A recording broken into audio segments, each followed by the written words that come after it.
अध्यक्ष छुई खदान उपस्थित है, उनसे निवेदन श्री रामानंद मनाने यहाँ पर एकत्रित हुए हैं।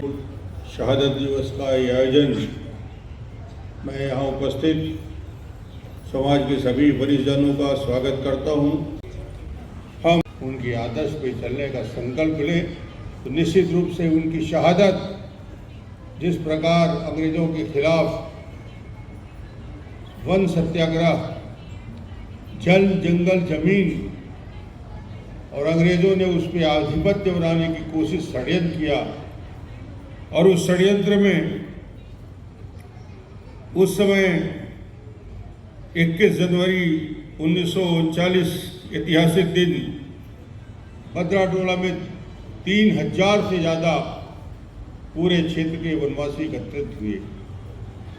उनका मूल उद्देश्य था, आज़ादी के पहले अंग्रेजों का इतना सख्त कानून था कि विरोध करने वालों को या तो जेल में डाल दिया करते थे या फांसी की सजा हो जाती थी या अंग्रेजों का विरोध करने वालों को गोली मार दिया जाता। रामादीन गौड़ उस सत्याग्रह का आंदोलन का नेतृत्व करते रहे और अंत में अंग्रेजों ने उनको इस आंदोलन के चलाने के लिए, वहाँ से हटने के लिए चेतावनी दी, मगर उस समय की घटना इतिहास में दर्ज है कि रामादीन गौड़ ने भारत माता की जय, महात्मा गांधी की जय कहते हुए सामने खड़े होकर सीने में गोली ली। ऐसा शहीद रामादीन गौड़ है जिन्होंने हिम्मत के साथ ब्रिटिश सल्तनत को चुनौती देना, वनवासियों के साथ मिलकर उस कानून का विरोध करना जो हजारों लाखों परिवारों को, वनवासी परिवारों को जो नुकसान कर सकता था, उसके लिए। और आज 23 तारीख है, 21 जनवरी को उनकी शहादत दिवस है। मैं शहीद रामादीन गौड़ को अपनी श्रद्धांजलि अर्पित करता हूँ। वो दौर था, आज़ादी के लिए महात्मा गांधी का आह्वान हुआ। छत्तीसगढ़ के और राजनांदगांव के ठाकुर प्यारेलाल सिंह महात्मा गांधी के आह्वान पे ये सत्याग्रह 21 जनवरी को किया गया और उस सत्याग्रह के साथ साथ एक आज़ादी के उस दौर में जो कहते हैं कि राजनांदगांव या राजनांदगांव के वन अंचल में क्या विद्रोह हुआ था, मैं कहना चाहता हूं कि महात्मा गांधी या ठाकुर प्यारेलाल ही नहीं, वनवासी क्षेत्र के हजारों वनवासियों ने अंग्रेजों के खिलाफ बगावत की बुगुल फीका था और यही एक कारण है जिसकी वजह से रामादीन गौड़ को गोली मार दिया गया। आज मुझे लगता है उस इतिहास को बताते हुए निश्चित रूप से मैं समझता हूँ आप सब अपने पूर्वजों पर गौरव कर सकते हैं। उनके परिवार के लोग आज यहाँ पे मौजूद हैं, उनका भी मैं सम्मान करता हूँ कि उस पीढ़ी के लोग हैं जिन्होंने इस छत्तीसगढ़ के लिए, इस देश के लिए, आज़ादी के लिए खून बहाया है। निश्चित रूप से आज उनको संस्मरण करने का दिन है।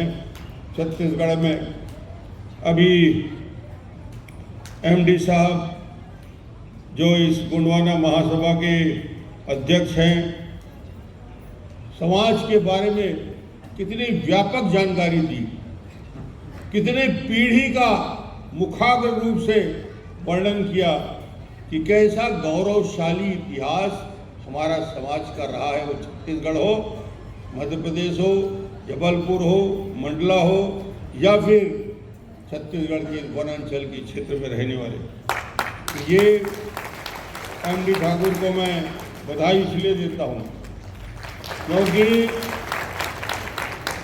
नौकरी के बाद वो घर में नहीं बैठ गए। आज पूरे छत्तीसगढ़ में एमडी ठाकुर वनवासी क्षेत्र में जाके आदिवासियों को जागृत करने का काम करते हैं और हर क्षेत्र में बस्तर से सरगुजा और हिंदुस्तान के बाकी राज्यों में बुलाया जाता है। ये है किसी के ज्ञान के लिए उनका सम्मान।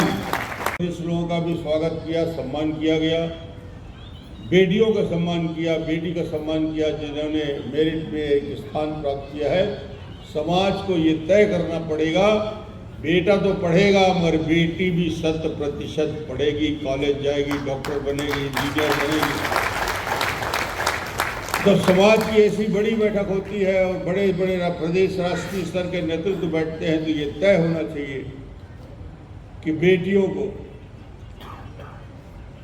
सम्मान के साथ उच्च शिक्षा और बाकी चीज़ों में भी आगे बढ़ाने का काम करना चाहिए, क्योंकि ये वक्त आ गया है परिवर्तन से।